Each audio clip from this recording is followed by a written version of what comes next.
Well, look, I'm a coach, okay, and the guy was in Cleveland 5 years. He went to the NBA Finals 3 years ago.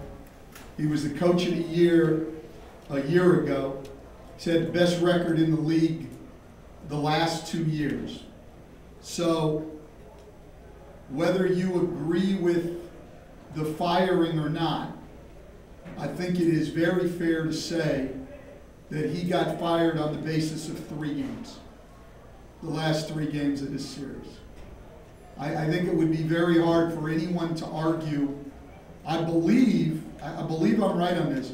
I believe Mike has, well, now he doesn't have a job, but today when he was still an active coach, I believe he had the highest winning percentage of any active coach.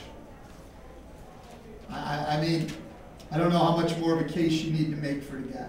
You know, obviously, and I've said this all along, when you own a franchise, you have every right to do whatever you want. So I'm not up here to kill Dan Gilbert or anything else. It's his franchise. He can do whatever he wants with it. But the facts certainly support that Mike Brown is one hell of a basketball coach in this league. That's, you know, so to me the story is Mike Brown got fired and Mike Brown's a great basketball coach.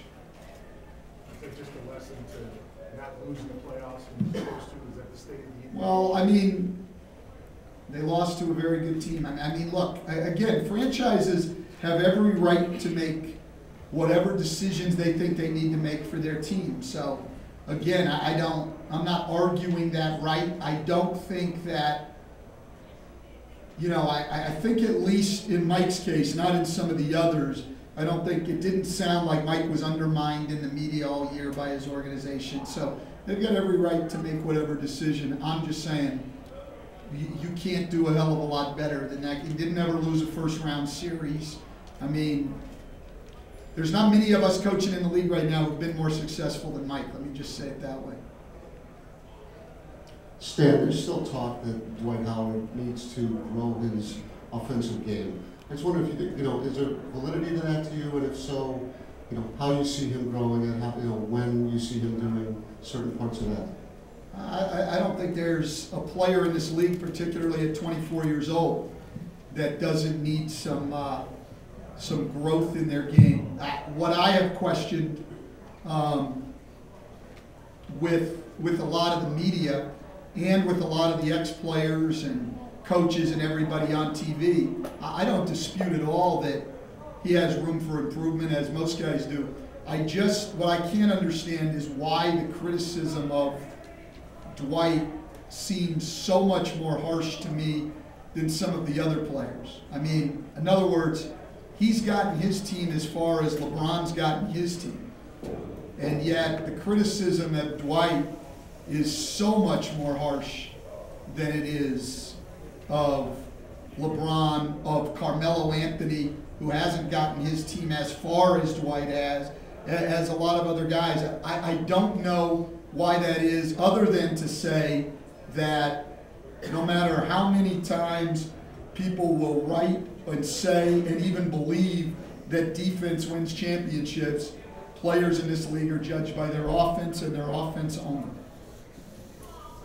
Coach, when the Celtics were having some trouble during the regular season, did you think that they were sort of holding something back, saving something for the playoffs? No, I still don't. I think that's a bunch of crap. I think they had injuries, period. I don't think they were holding anything back. Kevin Garnett had a serious knee injury that takes a lot of time to get back at full strength. I've said this, when we were at the All-Star game, at that point, I didn't think either Garnett or Pierce were at full speed or looked healthy still. I thought, you know, Kevin was still, you know, having trouble with mobility in that leg, and Paul's foot was bothering him. I mean, injuries mean a lot. And I don't think I'm wrong on this. They didn't win they weren't 41-41, were they? I mean, how many games did they win? I mean, the way everybody talked about them, they've exploded out of the blue after winning 41 games. Didn't they win 55 games? 50 games? 50 games, a hell of a season. And those guys weren't healthy. I don't think they were out there saying, you know what, let's hold it back. I think that's ridiculous, and I think it's insulting to him, quite honestly.